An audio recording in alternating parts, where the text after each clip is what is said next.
We got Dr. Chao ready to roll at Pro Football Doc on Twitter.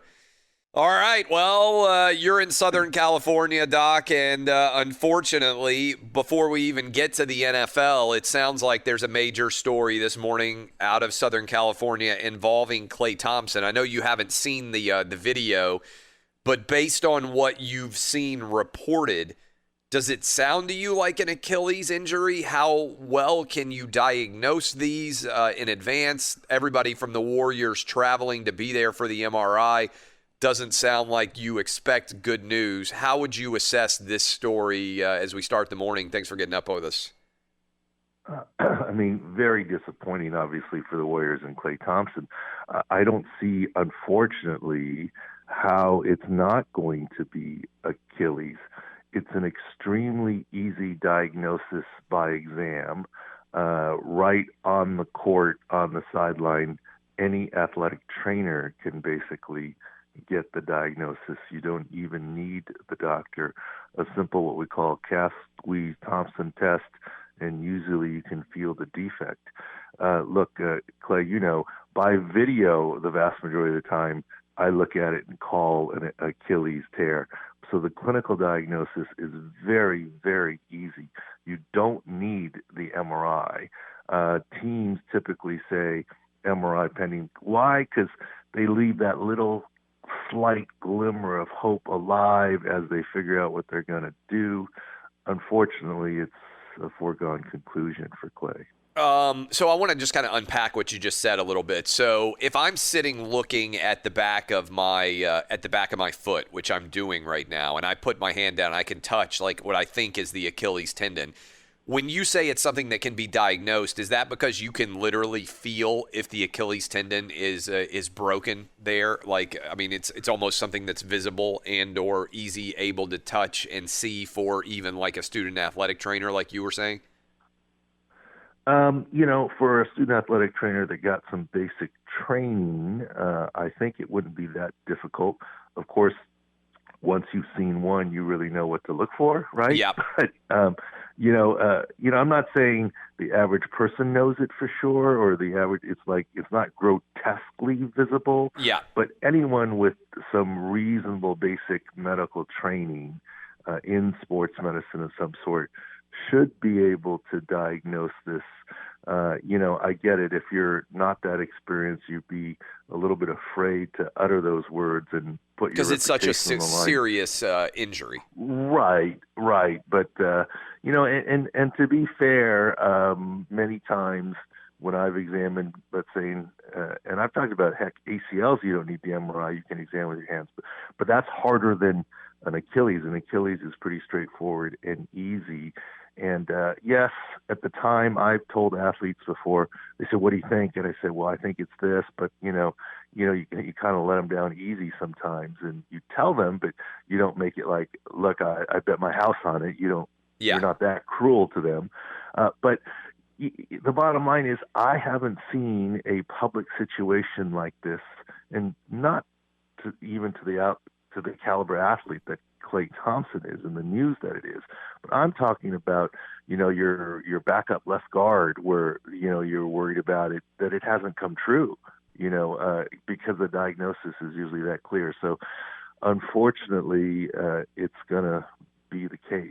If it is, in fact, a torn Achilles tendon, he had the ACL issue in his right knee, I believe. Now an Achilles tendon in the left knee, left leg. Are those connected in any way? And what kind of recovery would you expect for someone like Klay Thompson coming off now both of these knee injuries? Well, obviously the Achilles and the ACL. We talked about how the ACL was going to take a while, right? Because longer than the quote Adrian Peterson 9 months. I mean, people back a few years ago gave Derrick Rose some grief that he wasn't 100%. But you got to understand, returning from an ACL for basketball is much more difficult than football. And we talk about, even in football, an Adrian Peterson who made a great recovery, at least at the snap of the ball, and when he's handed the ball, he's the one who gets to dictate where he's going.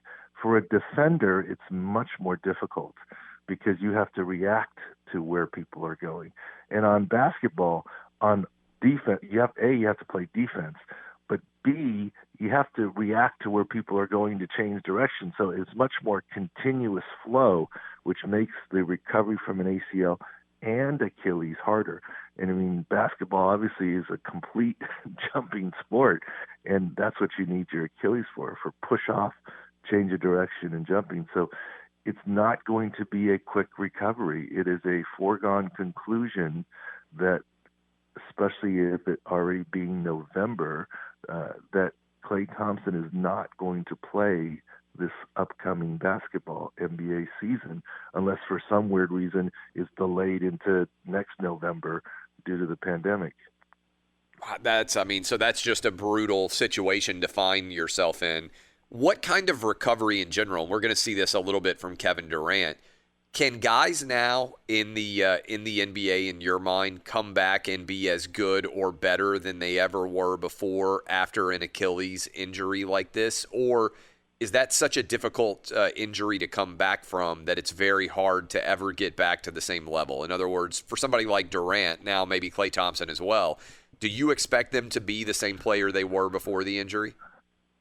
Well, yeah, when Kevin Durant went down, a lot of people said he wouldn't be the same, and they pointed at look at Kobe and all this other stuff. But Kobe was much later in his career, and I always say go and look at Dominique Wilkins, the human highlight reel. I mean, he had an Achilles and came back fully. So I do think you can come back, quote, fully. I mean, Kevin Durant was arguably the best player in the league when he tore his Achilles. I mean, my guess is still top 5, right? So that's not too bad. I'd say that's coming back pretty well. Close to where they were, yes. Exactly, you can argue semantics, but certainly close. Okay, let's go into the NFL picture, and we're talking to Dr. David Chao at Pro Football Doc. When you look at what's going on with the Raiders, how concerned should the Raiders be about their ability to play as it pertains to what you can see?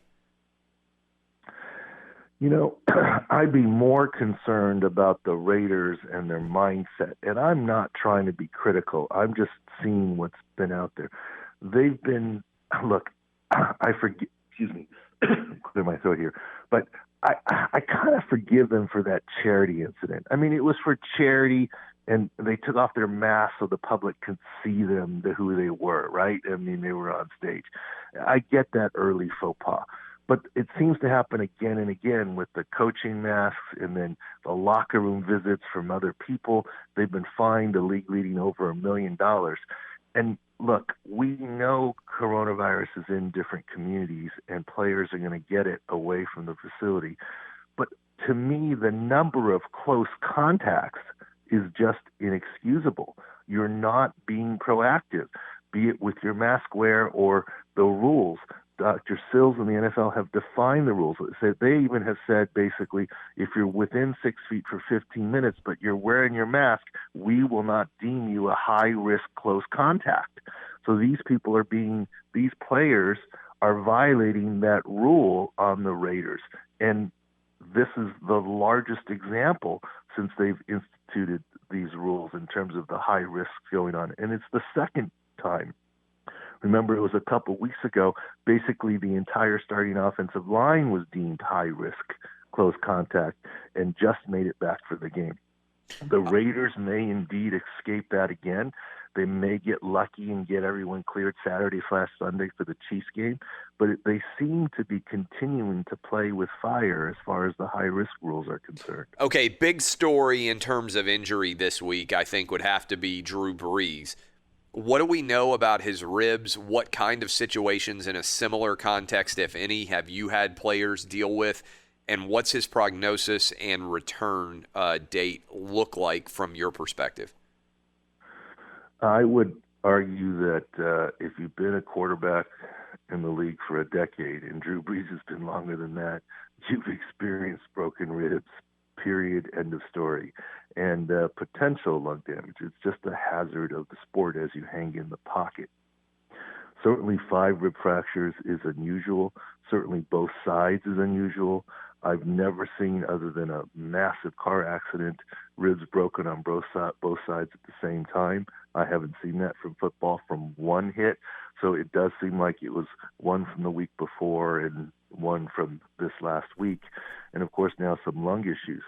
The good news is I don't think the lung issues are bad, because otherwise it'd be pretty much malpractice to allow the quarterback to stand on the sidelines for the whole second half if he had a significant lung collapse or pneumothorax. So I think it probably was small, or a small pulmonary contusion of some sort. So I'm hoping that recovers quickly. The ribs usually recover pretty reliably in 2 to 4 weeks. The lung is a little bit more questionable in the timeline. But putting that together, the bad news is there's no way Drew Brees plays in November. The good news is I would be shocked if he doesn't come back before the end of the regular season and come back well. So we are looking at December. Is it mid-December? Is it later December? Hard to say at this point in time, but I believe he will be back and be himself again, but just sometime in December. So the question is, can Jameis Winston hang on like Teddy Bridgewater did? Teddy Bridgewater went 5-0 during the 6 weeks that Drew Brees was out last year. So we'll see what Jameis Winston can do. When you have those rib issues, both sides, you said it's almost like a car accident. Are you more susceptible to further rib injury? How do you know when they get well again? I mean, I'm sure it's incredibly painful, but it sounds like he's gotten multiple doctor opinions and also had multiple, I guess x-rays or whatever you would call it. How do you know when they're fully a go again? And how well are you protected in the event when you can go back out there again? Are you more susceptible to re-injury? Well, it depends on where the rib fractures are, and anytime there's multiple, they're usually next to each other, so there's more risk. And anytime there's both sides, you're more worried, because obviously it potentially puts lungs on your lung on the left and right at risk, which could be catastrophic if both were injured at the same time. Now, I say all this, I guess I should give the caveat that I haven't seen or treated Drew Brees related to this. Obviously, I've treated and seen Drew Brees, and he's a good friend of mine from the past and so forth, but I don't know anything specific in terms of insider info related to him now. These are more just general informational comments, what I call insider knowledge, not insider information. You mentioned Drew Brees. Were you the doctor when you jogged out on the field when Drew Brees injured his shoulder? Well, I think I can talk about this because it's public, and heck, I think last month on TV they showed a picture of it, and my son was watching. I was the guy walking off the field with Drew Brees, holding his dislocated shoulder, and quite honestly, we reduced it on the as he walked off the field right there. So yeah, the guy that was holding his arm walking off the field is me, or was me. Did you know when he had that injury? I think it was and again, it's been years and years ago, but it was the final game of the season, if I remember correctly, in San Diego at the time. Was it obvious that it was a severe shoulder injury at the time? No question. I mean, it's the throwing shoulder to the quarterback, right? So yeah. I would argue that any shoulder injury is severe. And by the way, for anecdotes in history, obviously it was the last game. And remember, Phillip Rivers was already drafted on our team. That's right. And one more key fact that people don't forget, and this is not to blame, but do you know who? It was a fumble. Do you know who jumped on him and dislocated the shoulder? I remember watching the play. No, I don't remember that. It was Denver Broncos, and it is someone who I believe belongs in the Hall of Fame. And here's the final clue: someone who's a top general manager today. Wow, someone from San Diego as well. John Lynch, a safety, John Lynch. Yeah. That's I didn't exactly know. I didn't remember that at all. No, that he was the guy who injured Drew Brees. Huh? That's kind of wild. And let's be clear. John's a good friend of mine. It was not purposeful. It was a fumble. To give Drew Brees credit, he dove on a fumble in a relatively meaningless game, and John Lynch was going for the fumble. So It wasn't like Bountygate. It wasn't bad, and John felt bad about it and apologized.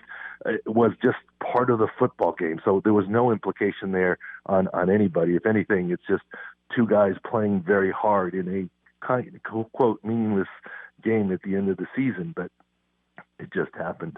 It's wild, and that obviously was why one of the reasons Drew Brees, free agent, goes to New Orleans, because Miami doesn't clear him.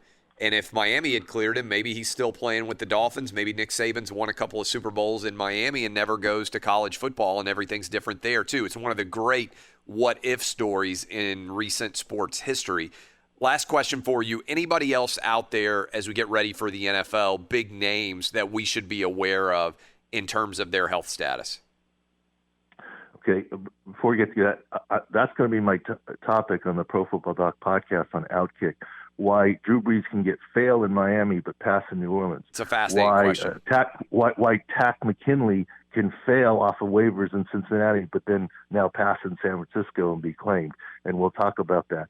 But as far as big injuries, I've said for weeks that CMC, Christian McCaffrey, is not playing this week. He's ruled out. I'm not sure Teddy Bridgewater is playing. So that's something to watch. Wow, that's a big deal, I do think Gardner Minshew's coming back. And for tonight's game, we just published on Outkick that watch out for both defenses that are hampered, but especially the Cardinals' defensive line, where 5 of their 8 rostered players are out for this game. 5 of the 8 rostered defensive linemen are out for this game, including all of the starters. Which would suggest maybe an over is the play. That's what I'm going to bet later today. Thanks, Doc. We will talk to you again next week.